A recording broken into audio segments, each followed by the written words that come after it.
నీ జీవితంలో ఎన్నో ఒడిదుడుకులు, ఎన్నో ఎదురు దెబ్బలు, ఎన్నో ఇబ్బందులు, అసహనాలు.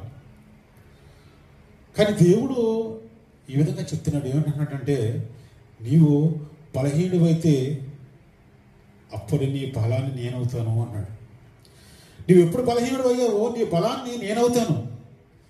నీవు నీ ప్రయాణం ఒంటరిగా చేస్తున్నాను అనుకున్నావు, కానీ నేను నీకు తోడై నీ ప్రక్కనే ఉండి నీ ప్రయాణంలో నేనున్న సంగతి నువ్వు గ్రహించలేకపోతున్నావు. అందుకే నువ్వు ఒంటరి ఫీల్ అవుతున్నావు. నువ్వు ఎప్పుడు నీతోనే ఉంటా అన్నాడు దేవుడు. భయపడొద్దు. అసలు నన్ను అందరూ విడిచిపెట్టేశారు కదా, నా ఫ్రెండ్స్ దూరం అయిపోయారు కదా, నా బంధువులు దూరం పెట్టేశారు కదా అని భయపడవద్దు. ఎందుకంటే నువ్వు ఒంటరివే అనుకున్నావు, కానీ నీ ప్రక్కనే ఉండి నేను నడిపిస్తాను. భయపడకము, నేను నీకు తోడై ఉన్నాను, నేను బలపరచదును, సహాయపడదనని యెషయా గ్రంథంలో చెప్తుంటాడు. మంచి మాటలు ఇవన్నీ కూడా మీరు చదవాలి.